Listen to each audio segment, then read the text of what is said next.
Hi everyone, I'm here this week for my Saturday reads. I want to apologize in advance for my voice. It's been coming and going. I guess it was a crazier than usual week at school because I'm just shot. So this week I've only gotten through 3 books, but they were pretty big and pretty impressive, so I'm not complaining too much. At the beginning of the week I finished Deborah Harkness's Shadow of Night. And I've already raved about this book plenty, but if you haven't read Discovery of Witches, definitely get on it because it's just magic, love, vampires in a non-sparkly format, which is terrific. So read it. Also this week I've been reading excerpts from Twyla Tharp's The Creative Habit, Learn It and Use It for Life. And it's really cool because Twyla Tharp is a famous choreographer. So she describes things as they relate to motion and movement. And it's really cool for those of us who are interested in writing or poetry or, stationary arts to think of things in a more fluid way. One of my favorite parts of the book so far is the creative autobiography. And she asks a series of 33 questions that make you think about how you have developed your own creativity. Some of my favorite questions are, what is the first creative moment you remember? What is the best idea you've ever had? What is the dumbest idea? What is your creative ambition? How do you begin your day? What are your habits? What patterns do you repeat?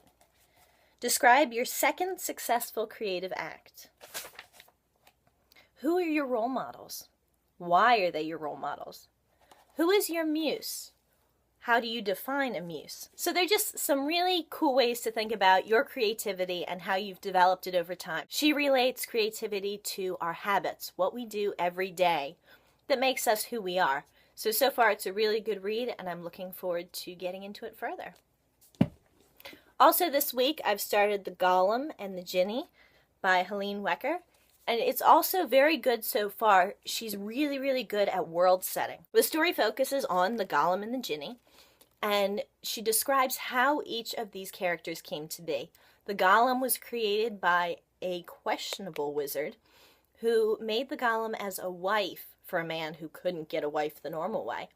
But on the ship that takes them to America, the man brings his Golem to life and then dies within a day. So now the Golem is stranded, she's on her own, and she has to figure out how to make her way in the world.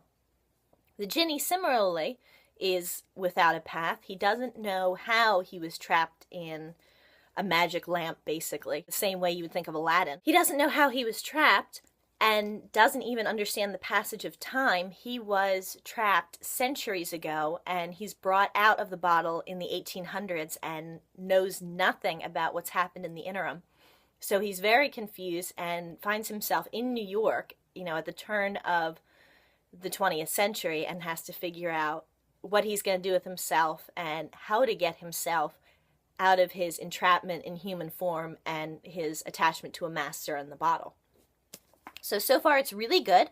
I'm hoping that as interesting as the characters are in their development, that they go through some interesting things in their story.